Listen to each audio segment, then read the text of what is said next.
Ladies and gentlemen, welcome to another episode of the Side Project Podcast. Let's take a drink together. Yes. Oh, man. How is everybody doing, man? I'm a little on the tired side, man. I didn't get good sleep. It's been a while. You guys know I kind of have insomnia here and there, you know what I mean? But it's been a little bit while. It's been a while since I got that under control, but last night was just happened to be one of those nights. And of course, right before I've got a recording, before we got to put on a show, I get shitty sleep, you know what I mean? But it is what it is. Before we get into the bread and the butter of this episode, I've got a bone to pick with everybody, all right? On Instagram, we do the project battles, right? We do the versus battles and everything where we pin two people up against two people. It could be superhero stuff. It could be video game stuff. It could even be food battles like French fries. We're doing a whole French fry bracket right now, which I'm very surprised at the choices of fries that you guys seem to love. They're very different than mine. But something that I got something I got to say. We put Beetlejuice up against The Mask, all right? Now, I'm a giant Beetlejuice fan, so I really thought this was going to work in my personal favor. But apparently, I was absolutely wrong, as The Mask won this versus battle beyond all belief. I mean, just outrageously beat Beetlejuice. And, you know, I'm sitting there and I don't quite understand it. I'm very disappointed. I'm hurt on the inside. I had to go lay down for a while and think about it and really collect my thoughts. And you know what I came up with? I came up with that you guys were doing me and Beetlejuice a favor. That's what I think is happening here. You know what I mean? I understand Jim Carrey's the GOAT and all that stuff, but I mean, Michael Keaton and Beetlejuice, come on, really think about it. But I get it. You guys were doing me and Beetlejuice a favor because me and the Beetle guy were like this. You know what I mean? And he's doing Beetlejuice 2 right now. He's on set. So I get it, because if he won that poll for the biggest podcast in the world, obviously, right? I mean, and then it's Beetlejuice, it's Side Project, he's winning the poll. He's not really into this social media world right now, right? He's on set, he's doing Beetlejuice 2. If he wins this poll, then he's blowing up again. He's getting into this social media world, and then he's got to create an Instagram, and then the followers are going up, and then I've got to manage it, and then I'm taking like 15% of everything that he's making on Instagram, you know, because he's able to monetize stuff, and then his DMs are blowing up, and then I got to answer stuff, but I'm not really him. You know what I mean? I'm not really him. So I'm answering the best that I can, but I got to pass it off to him, and he's on set. He's not prepared for this. It's not his job right now, you know? He's got to answer all these DMs and everything, and then he's got to show up at shopping centers for openings and sign autographs and shit like that, and it makes his life a hell, okay? A living hell. So I get it. If you go on the Side Project merch store right now, you can get the Run It Up mug. You can get the Project Park mug. You can get the Project Things mug with a logo that's something like Netflix copied us. I don't know. It's always really weird. And then, of course, it's summertime, right? Summertime. So we've got the tanks right now, the Run It Up tanks and everything, as well as the shorts, ladies and gentlemen. We got the Project Park shorts and all that stuff. You can wear them to the gym. You can wear them around the house. You can do whatever you want in them. They are great for every occasion. Now, before I introduce my guest, I realized that I didn't turn on the eyes behind me. So we got to do that. We got to do that right now. Look at that. Boom. Move this. We do that. Oh, come on. You know? Look at that. Gorgeous. My guest this week is someone who deserves to be highlighted, someone who deserves to be spoken about, someone who's been a previous Cosplay of the Week here on the show. This gentleman is a cosplayer who has a flurry of X-Men related cosplays ranging from Cyclops, Colossus, Magneto, Apocalypse, Omega Red, and so many more. This gentleman takes the word cosplay and flips it upside down as he takes prop making to the next level, displaying these cosplays in a real, true to the word, gigantic way, with his intricately detailed, larger than life, brought to life, almost hyper-realistic in the fact that his art form is taken to such great heights, making himself stand out. You won't be able to miss him for whether he's any of the previously mentioned cosplays, or whether he's Omni-Man, Batman, Superman, or one of the Transformers even. He's always the artist that is Robert Paul Day. Ladies and gentlemen, let's put our hands together and give a warm welcome to, you may know him as, Heroes for Hire Costumes. How's it going, man? That's quite the intro. Wow. Thank you so much. Thank you, man. I am glad. I'm stoked to have you here. How's your day going, man? Oh, it's a Saturday here. I mean, I'm on the East Coast or West Coast, but it's summer. Yep. Like you said, summer. So yeah, man, it is that summertime. How hot is it over there for you guys right now? I think it's in the 80s. So, yeah, but that's about it's always us. a little humid here. You get a little of that smoke coming down from Canada right now. So, oh, right, yeah. You guys have the humidity. We have a little bit of that. You know, a couple more beach breezes and things like that come through. But yeah, it's definitely hot, man. I'm stoked to have you here, dude. It has been a long time coming, which is kind of like the theme of this year. Long time coming. A lot of people, whether it be guests or cosplays of the week, it is a lot of people that have been a long time coming. A lot of people I've been talking to for a while. A lot of people that I've wanted to get on the show and people that have wanted to come on the show. So I'm really stoked to have you here, man. Let's not waste any time because you have so many things that I want to talk to you about. So many interesting cosplays and the way that you do things. It's a very intricately and interesting way with the way that you bring your cosplays to life and the work and the effort that you put into each one. I originally featured you as a cosplay of the week for both your Apocalypse and for your Cable. I believe your second rendition of your Cable, the classic blue and yellow version. And as for your Cable, like I just said, you have several iterations, 3 to be specific, if I'm not mistaken, right? Right, correct. That's what I thought. Yeah. So let's take a trip down Cable Lane, man. Walk us through a little bit about why you went with Cable.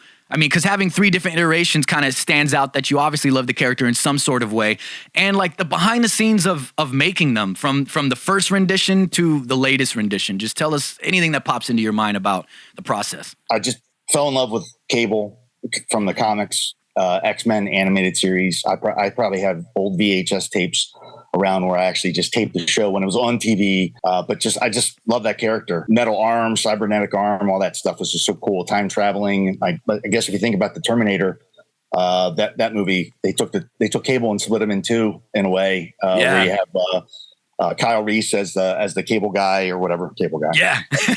and then you Jim have Carrey once again. Yeah.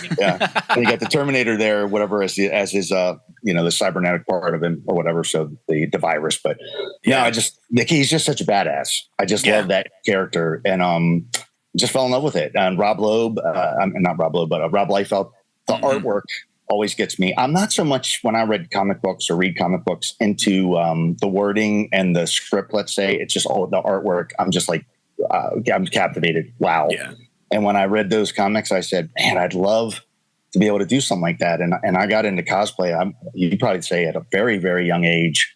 I was making a Baltimore Orioles costume for a neighbor out of cardboard with a head and stuff like that. I made a Wolverine costume when I was a sophomore in high school. And I just love that stuff. I got old photos someplace like that, but I just loved it. I love the X-Men, the colors.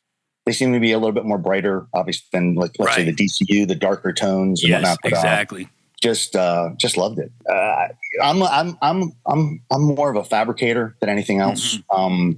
I search for parts. Yeah. I'll be walking through the aisles at Walmart, whatnot, and something will catch my eye, and it's cheap and it's lightweight plastic because it's got to be light if you're going to be wearing it for a sustained amount of time. Right. So I don't know if you can see over my shoulder the first Cable costume I made here. I think I like that one probably the best or whatever. I don't know if you can see it very well, but I can tell. Yeah, what I did was I took like motocross armor, which is like it's like ready-made. It's a ready-made palette to me. Right. Okay, it's there, and the older ones they used to make were a lot more rigid. They weren't like with a lot more straps where they're so flexible. I could just put it on my shoulder, and then I could just build upon it. So that's what I did with that. That's like shoulder pads. It's a combination of stuff I ripped apart and put back together to make that look for that. And it had to be bulky. So I wear muscle suits. I'm just not as big as Cable. God, I wish I was.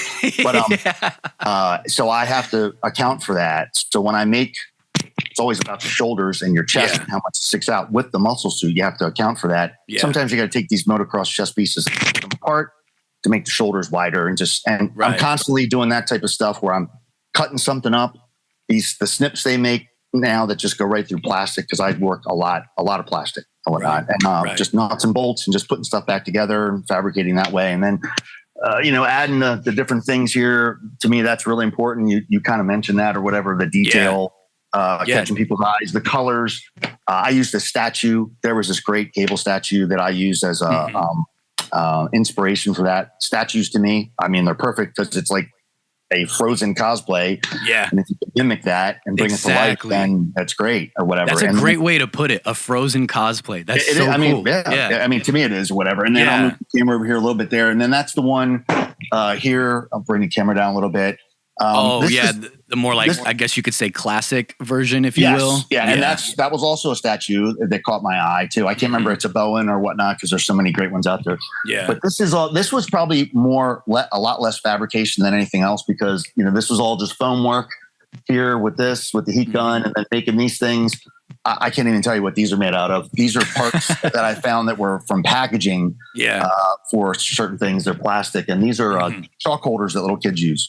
To make nice. The chalk holders. You get like a pack of 5. Yeah. So, and then a lot more strapping and then some pouches. And then these things go on Nerf guns. I can't tell you probably how many Nerf guns that I bought on Marketplace that I ripped apart and cut up and used because it's instant detail right there. I mean, it saves me time. Creativity, man. Yeah, but I mean, it's you see it and you're like, okay. And like when I built the Transformers and stuff, I use a lot of that stuff too for the Transformers because, like I said, it's instant machinery looking detail or whatnot. Because a lot of people ask me, how did you do this or that or whatnot? And that's mostly how I do it.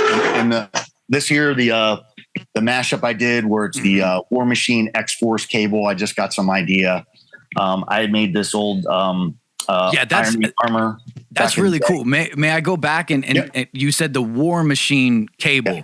I just want to make sure everybody heard that detail, that wording, War Machine cable, like, and it's intricate. It's amazing. Obviously I'm throwing pictures up on the screen in between you talking and showcasing things as well. So hopefully everybody sees it, but I just wanted to, just me personally, one of my favorites is the classic, blue and yellow one. Cause it's just the one that I grew up with, but your War Machine one is insane. So I just wanted to comment on that to make sure people heard that correctly. So, I mean, please continue, but amazing.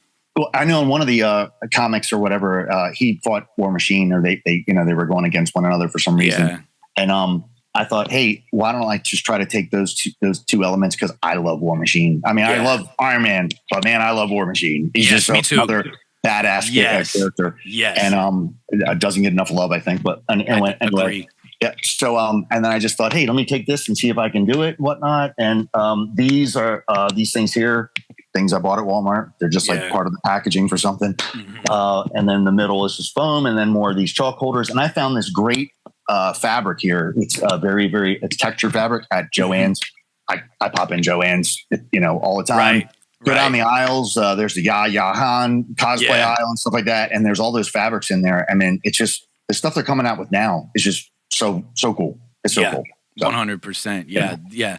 These are absolutely amazing, man. I mean, just phenomenal work. Can you describe a little bit about like the weapons and everything, whether it be, your first, second, or third iteration, but also especially for the War Machine one, because it has extra pieces and everything to it, such as what War Machine has, on the shoulders and everything like that. Like, they're so intricately detailed and just absolutely insane, every single one of them. But again, the War Machine one is even bigger, bolder, more detailed. You got extra weapons going on. Like, how did you make that come about?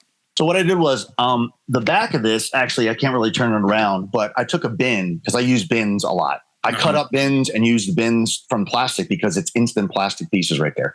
So the back of this whole thing protrudes out. So it sits out or whatever. I can't really turn it around. I don't know if you can kind of see it with the camera there. Yeah. It's just a good way of showing it, sort of. Yeah, it's workable. Yeah. Okay. I can see. And then what I did was I just mounted on the back of the armor here, the Iron Man armor that I had.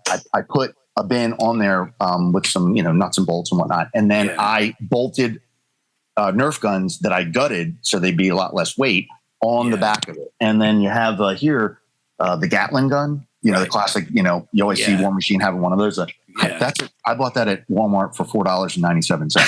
So, oh man! I mean, it's right there. Man. It's like they have them like stuffed. There's a water gun. So, and I'm thinking, oh, this is great. It's light. It's just lightweight. I need something lightweight. Yeah. So I don't think.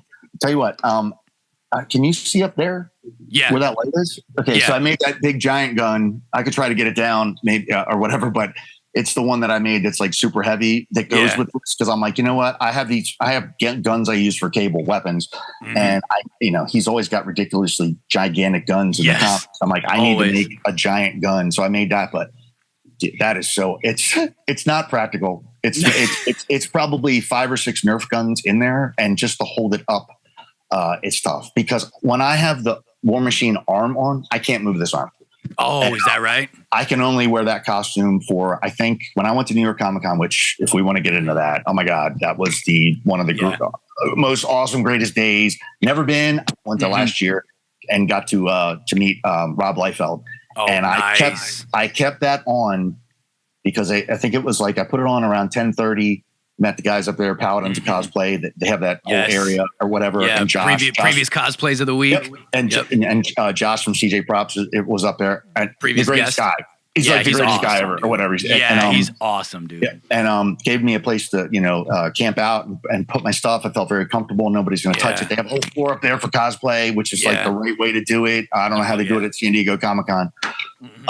But walked around in that, and I'm thinking, okay, I'll wear this Cable cosplay for like, a couple hours. Yeah. And then I found out, I didn't even know Rob Liefeld was there. And someone told me he was there. And I'm like, oh, wow, we got to go find him. And we went down and we found where he's camped out. And they're like, oh, he won't be up here until 1:00.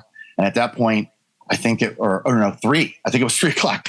So I'm like, at that point, I'd already been wearing this thing for 3 hours, and I needed like Tylenol because it kills my shoulder. Yeah, I bet. Anyway, I mean, it's just not practical or whatever. But anyway, I'm like, I'm willing to go through that so it looks good as long as I can, do it. Give me some Tylenol or whatever. Make it happen. Yeah, the best that you can, the longest that you can.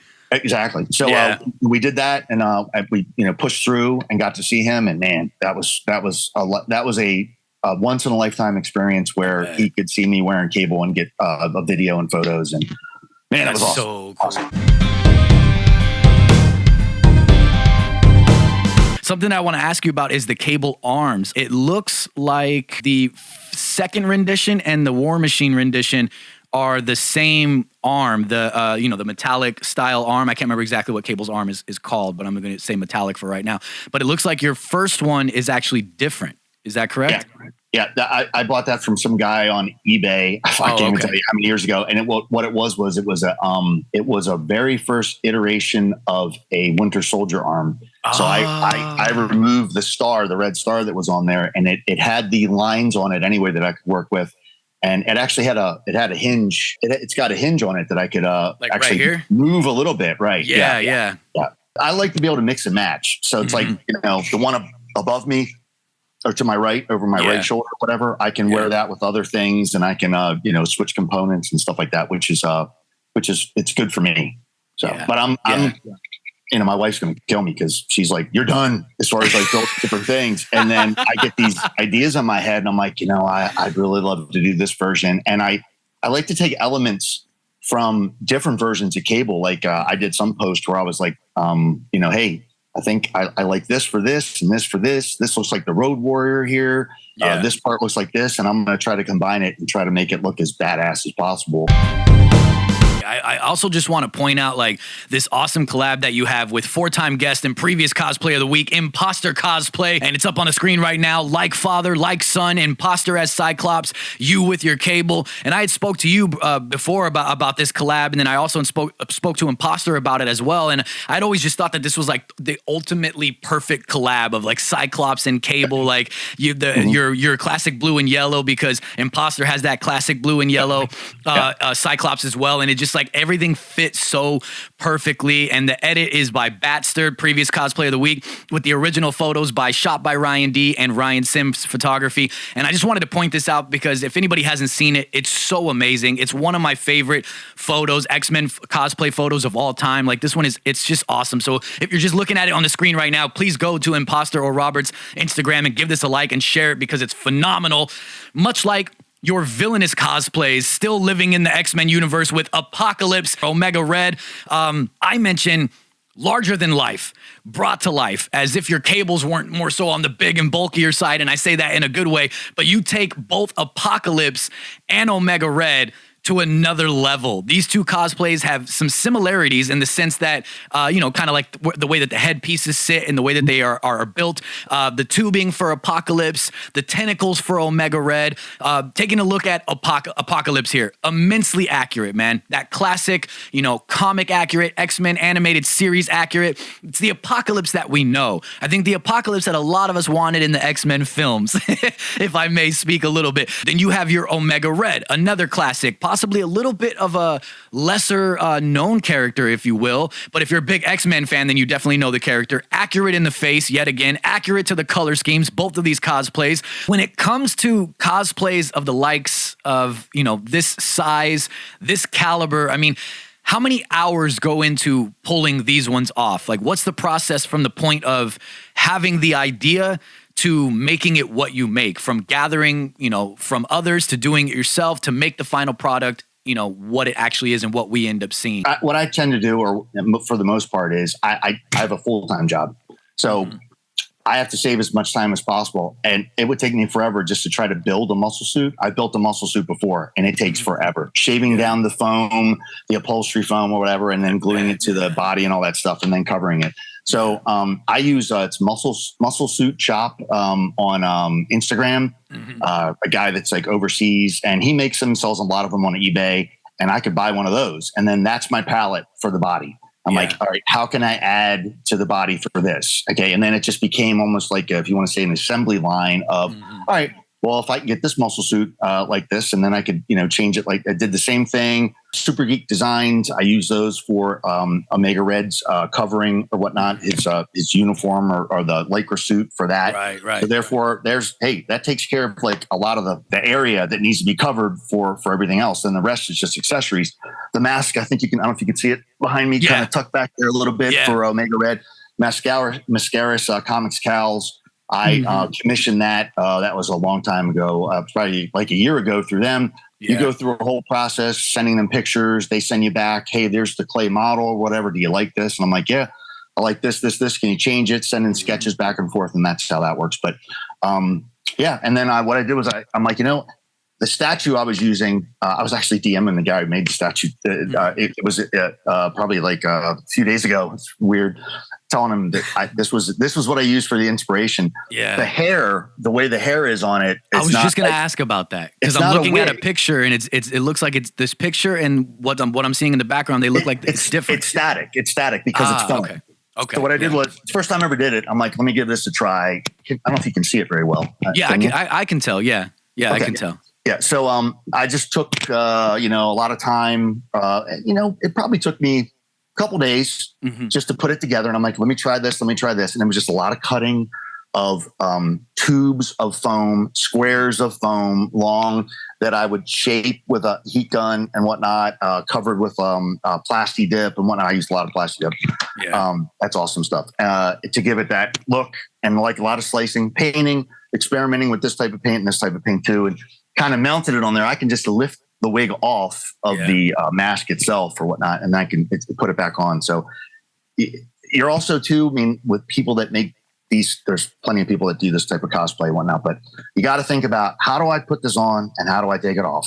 Yeah. You always have to go into that type. Well, if I'm wearing this and someone's helping me, they have to be able to put it on like this. And can they do this easily if I give them explanations when I'm already in this costume where I can barely move that much or whatnot, like Pitt, that type of stuff. You have to think about that when you put them together. So there's a lot of sitting back, thinking, not overthinking of these things, trying to have as much fun as possible. But that's kind of what went into that. But I got Apocalypse is like hanging above here. I don't know if I move this around, is that the way you want me to do it? Yeah, no, it's fine. Go ahead. Yeah.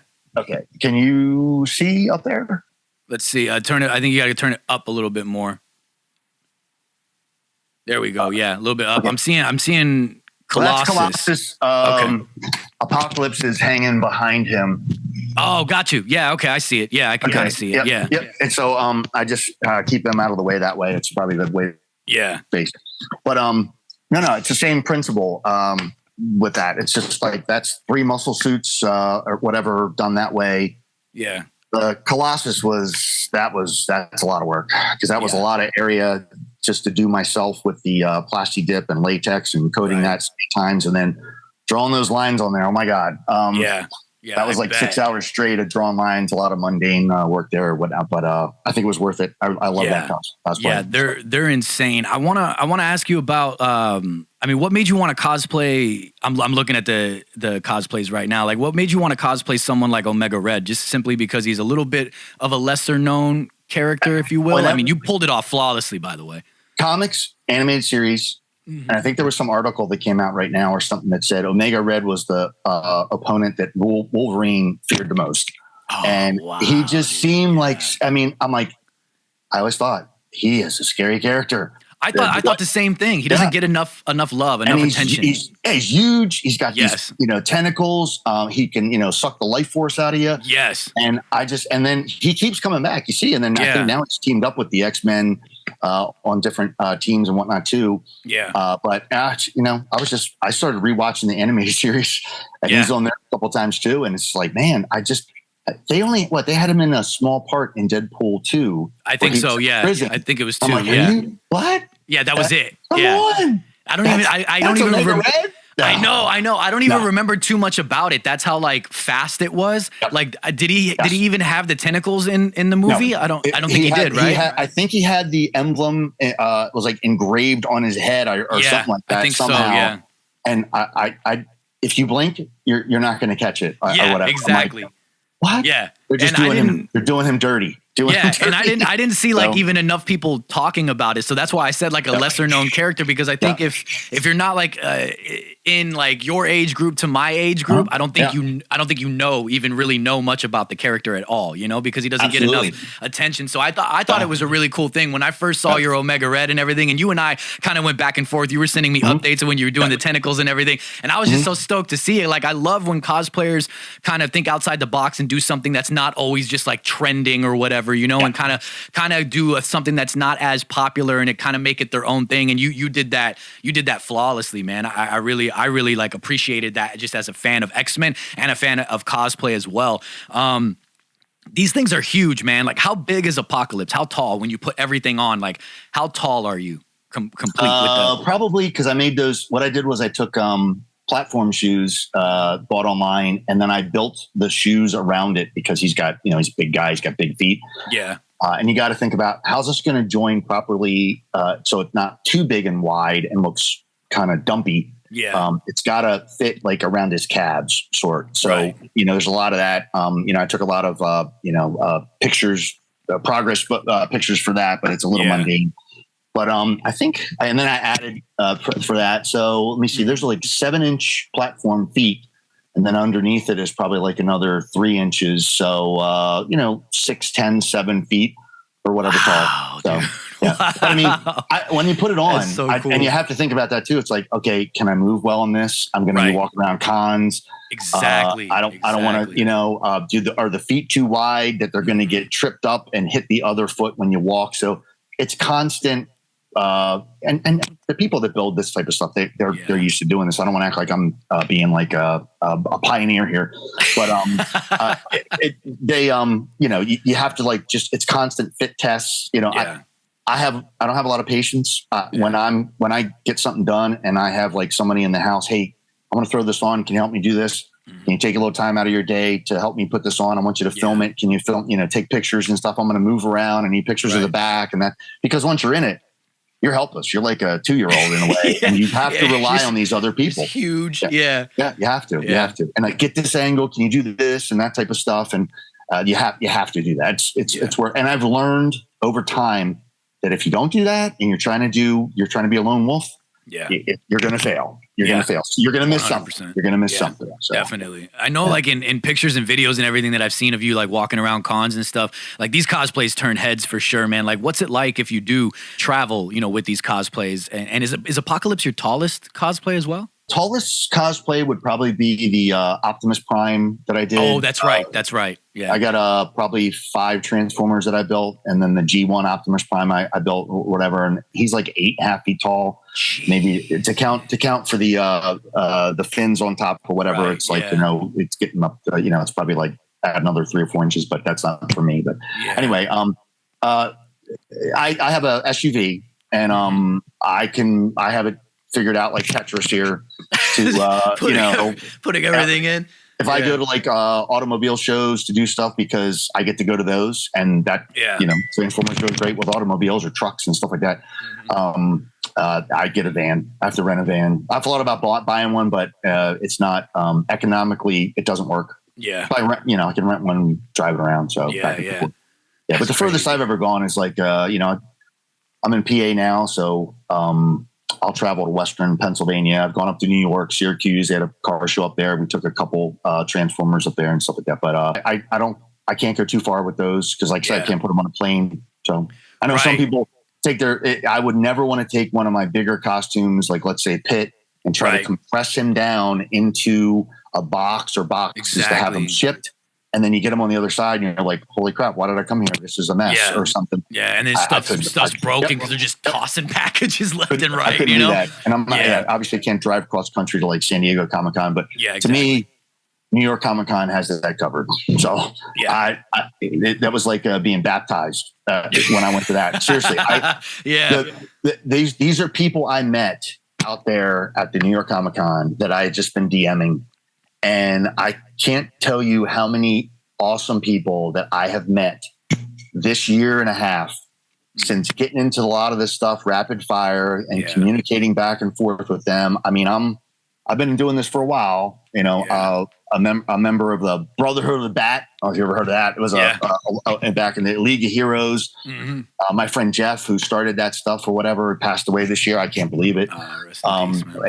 He was one of those pioneers and all this stuff too. But you meet all these people and you're talking to them, emailing back and forth. And then now it's DMing on Instagram and stuff like that. And you're like, it'd be really good to meet. And you finally meet these people and they're like the greatest people ever. And it's like it's a brother or a sister. Yeah. They're a like-minded person and you just fall in love with them. And you can't wait to like talk to them again. And it's like 12:30 at night and I'm like, got an idea or something. And I might DM someone thinking that they don't have their phone on. Yeah. And they pop right back, and I'm like, I hope I didn't wake you up because I had an idea. I wanted to send it out before I lost it, and then you start talking. Before you know it, it's an hour later, and you're like, it's 3:00 in the morning. We got to go to bed.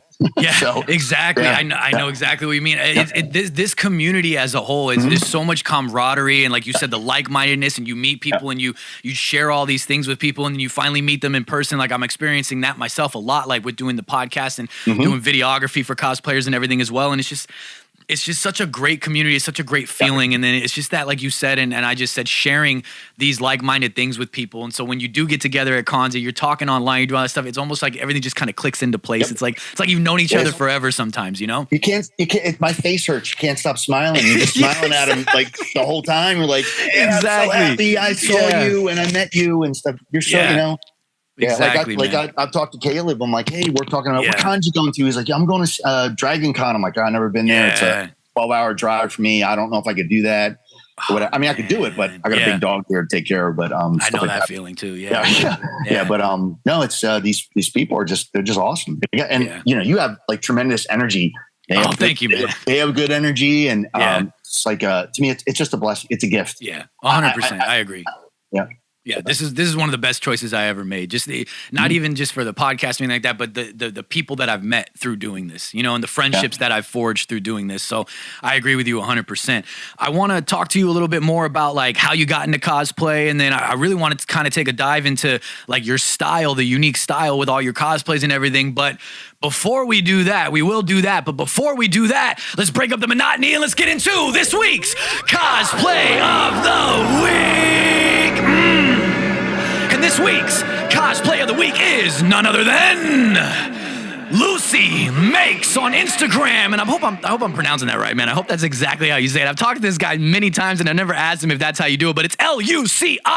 And I'm throwing it up on the screen right about now. And it's of his black and gold Daredevil. And I believe he calls it the Golden Devil, I think it was. I don't have the actual Instagram in front of me right now. I just got the screenshots of the photos, but this is phenomenal, man. When I first got introduced to you, dude, when I first started talking to you, when I first saw this, I was just blown away by like the color scheme, the way that you pulled it off, the textures that are in it and everything. It's just beautiful, man, and it really pops in photos and everything. It is exactly what I said. Black and gold Daredevil. Everything from head to toe is black and gold. I love the belt, the way that the belt looks. I like the Daredevil symbol on the chest and everything. The horns, gold. The actual helmet, mask, and all that black. Gold accents all running throughout it. With the what are Daredevil's? Is it? Do you remember, Robert? Do you remember what Daredevil's? They're not nunchucks. They're like I'm drawing a blank right now. I know what they're called, and I just can't think of it right now. But if anybody's watching, I'm making it's like staffs, but they're not staffs. Like he said, they're not nunchucks. Somebody's screaming at the screen right now, yes. hoping that I get it. And I do know it, you guys. I'm drawing a blank. I'm on a little sleep. But this is absolutely amazing. I love everything about this. This photo is by Caleb Weeks. Previous cosplayer of the week and friend of the show, previous guest on the show. Lucy, please make sure you tell me. I don't know, like I didn't see it in any of your captions or anything. I usually always read the captions. I always read off who did what, give everybody credit and everything. Like I just gave Caleb credit for the photo. I didn't see where you got this or if you made it yourself. I know Caleb usually helps a lot of people with a lot of stuff, all his friends. It's always totally cool. Or maybe Raymond helps as well, another previous cosplayer of the week. But do let me know so I can give people credit or I can write it down on Instagram in the captions when this becomes a clip on Instagram. I want to throw up another photo, and this is it's up on the screen now, and it's of his Blood Moon Knight, dude. I love the fact that it's kind of, if you watch the rest of this show, which we've got Heroes for Hire costumes on this show, if this is just a promo clip on Instagram and you're only tuning into the clip on Instagram, we've got Robert Paul Day here, and he does all these amazing, like really big builds of cosplays and everything. And we were talking earlier about like his Omega Red, and I mentioned that I like when people do like lesser known characters or they kind of even create their own fusions sometimes. And I love the fact that Lucy here's doing the black and gold Daredevil. I like that he's doing this Blood Moon Knight. I mean, it's sick, dude. Instead of like the all white, it's that blood red, that maroonish kind of color. You've got the black hood with the cape going down instead, again, of all white. I love everything about this, dude. The Moon Knight symbol. Once again, I don't know what Moon Knight's things that he holds are called. His crescents. I know they're crescent like a moon. I know that, but I don't remember. I don't know if he has a name for it. I can't remember, but I always love those. And I love the fact that you actually have them. You've got the crescents on the bracers and everything as well. This is another phenomenal thing, dude. I love everything about this. I'm a big Moon Knight fan as well. So I love a lot of Moon Knight cosplays. This photo is by, hopefully I'm pronouncing it right, Lachey's Photos, maybe Lackey's Photos. I'm not sure, but it's LACHYS_photos on Instagram. And this is awesome, dude. And while I'm just hitting the outro for this cosplay of the week, and while I ask Robert what he feels, I'm gonna throw up on the screen a photo of Lucy's Golden Devil with Caleb, and then there'll also be another Blood Moon one with Raymond. Man, brother, I always forget how to pronounce your last name, dude. Is it Wyland or is it Wayland? I always forget. But another previous cosplay of the week, Caleb in his Daredevil and Raymond in his Spidey cosplay. These are phenomenal, dude. I love everything about them. Robert, do you have anything that you'd like to add about either or? I mean, it's just like you said, when you're doing these, I don't want to call them one-offs or whatnot, but the unique designs that people normally don't see. And I mean, this guy just blew it out of the water with the detailing and whatnot. I mean, it's just phenomenal. I mean, it's just so many people that are just like popping on to the scene here and whatnot with their unique styles. And it's very exciting. Exactly. It's very exciting cosplay. Yeah, I love it, man. If you guys aren't, please go follow Lucy Makes on Instagram at LUSIMAKES. Like I said, on Instagram, because Lucy, your black and gold Daredevil and your Blood Moon Knight for me, cosplay of the week for me and Robert is amazing.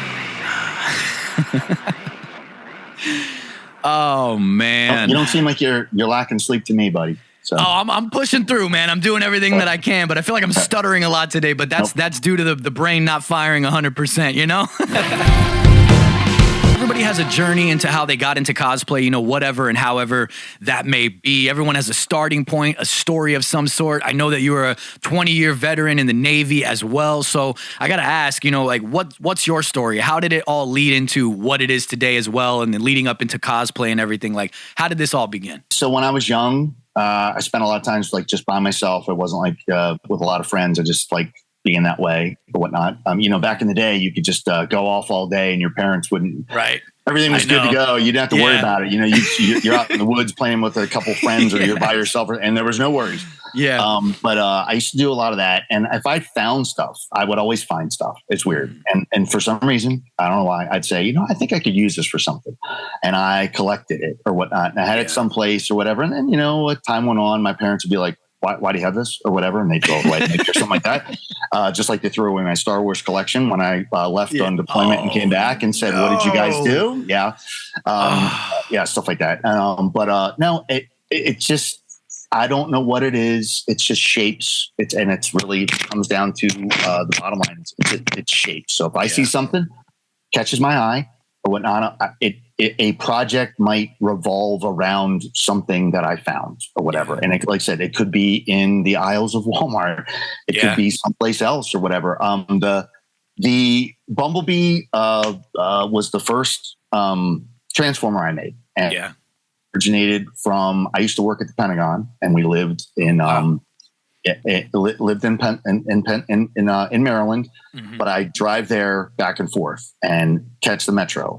We're talking like a 2-hour trip each way every day for 4 years. And I'm driving on Route 95 and I see kids' toy ATV sticking out of this new part of where they built 95. They did some renovations there and it was there for months. And I couldn't understand. Every time I drove by, it would catch my eye. There was an accident, slow down. I stopped my car. I grabbed it. I shoved it in the back of my car. And I'm like, I'm going to make something out of this. And nice. That was the origin of the Bumblebee cosplay that I made, which is like another 8-foot Transformer. Yeah. And so then I just grabbed parts or whatever and foam, whatever it could be to build upon that. And that's it. And then I'm like, hey, I just kept going. And then it just grows into some type of monstrosity, you know, where your wife's like, you're running out of space for this stuff or whatever. I can tell, look at the background. Yeah.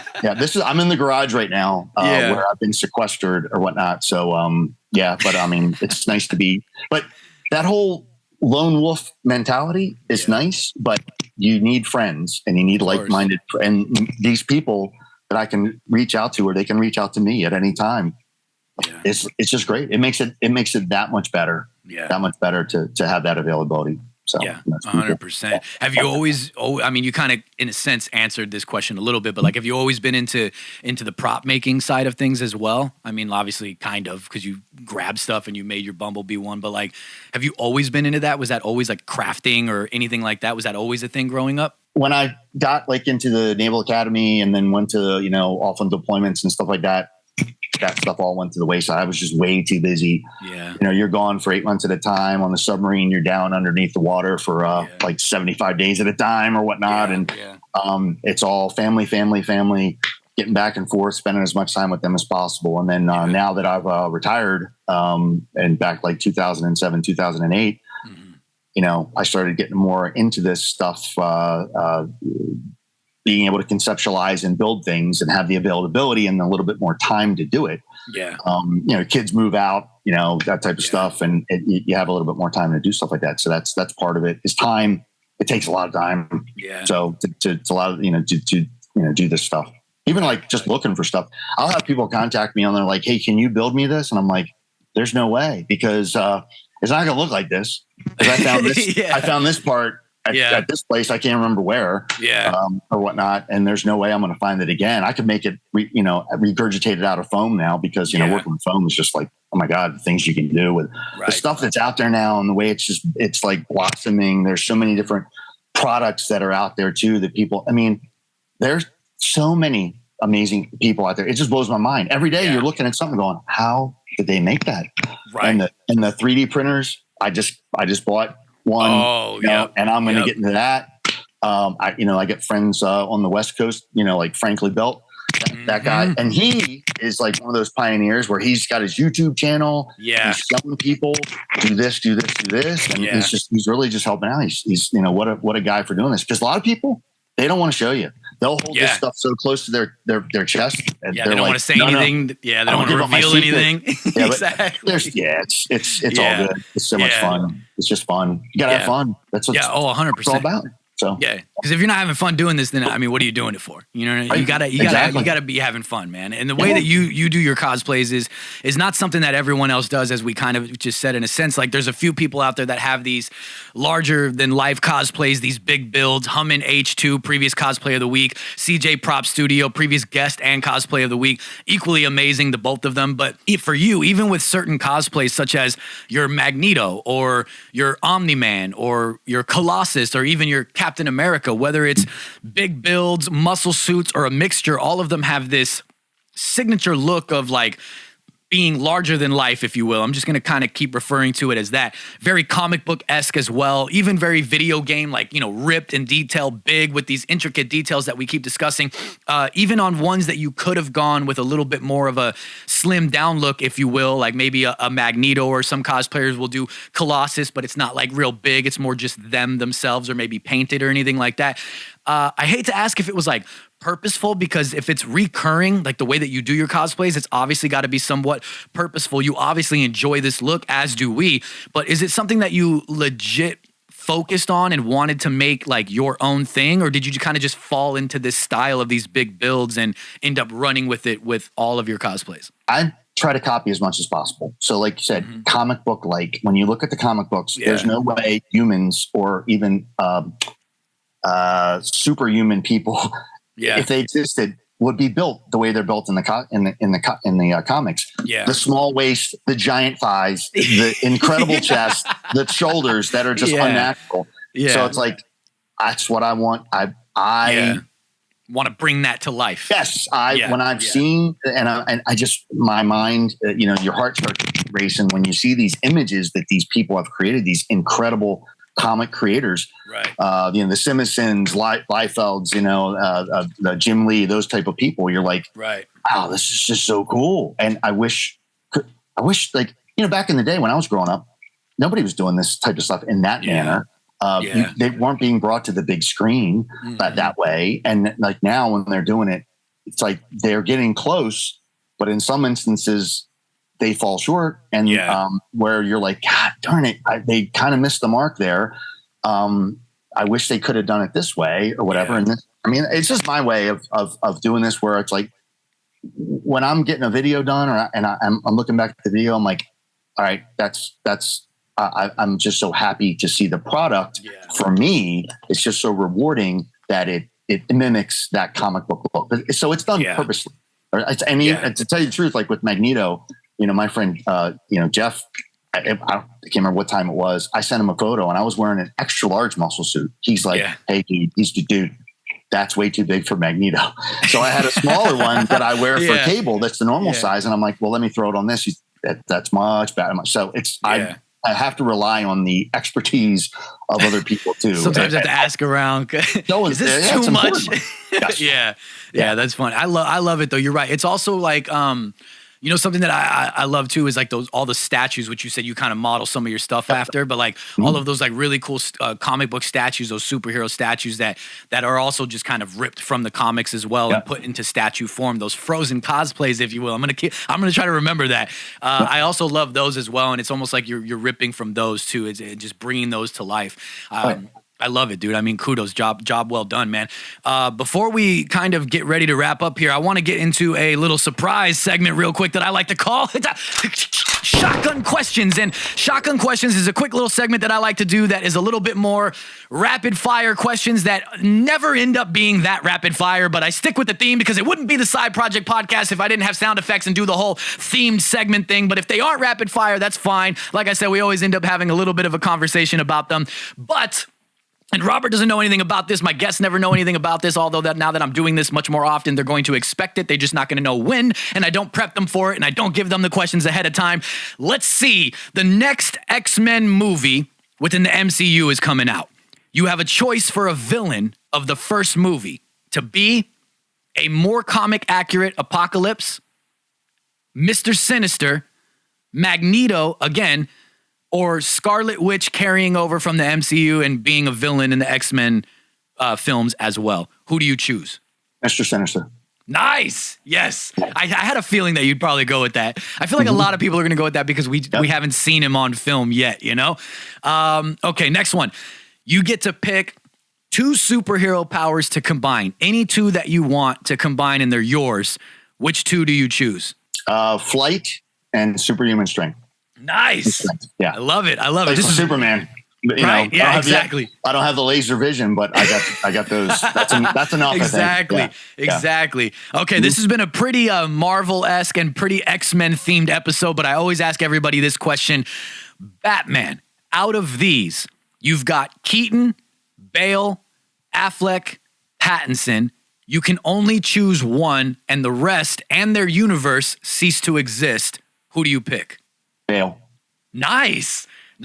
A lot of people usually really think about that question in depth and they can't answer for a while. I always have to edit it down. This is way more rapid fire than I expected. Okay, and another one just for fun outside of cosplay and superhero stuff. If you could time travel to any period, any era, where would you go and why? And you can have up to 3 choices if you need 3.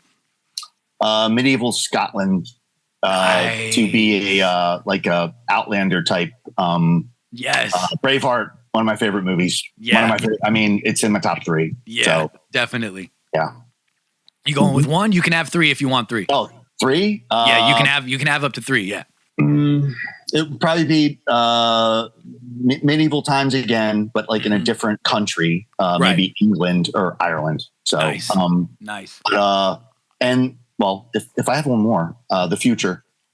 Futuristic time period, like where things are just amazing, flying cars and that type of stuff, just to see what the technology and where it took you.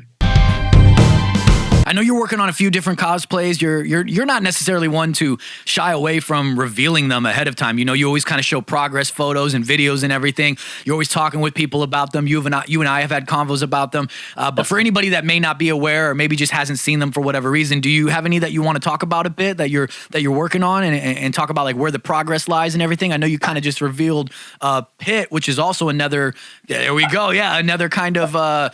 In a sense, I want to say a little bit of a lesser known character. You don't see it as often and stuff like that. So doesn't get enough love. I mean, he was one of those guys too. Image Comics or whatever, the artwork, Image Comics, incredible. Yeah. Young Blood, all that. I mean, Wildcats. Oh my God, incredible. Loved it or whatever. And I just don't know why it didn't get as much love. Pit, just amazing. Massive. Badass. The claws. I really, obviously got to make the signature claws on here or whatever. So, fabricated those or whatnot to put on this costume I got from Rupa de Musculus or whatever. You can look it up if I'm saying it right. But quick. These guys are quick. And now there's friends of mine that are like, hey, where'd you get that? I'm like, hey, this guy made it or whatever. It took him 30 days. He's in Argentina or something like that. But doing the plasti dip on this, and I got it sent to me.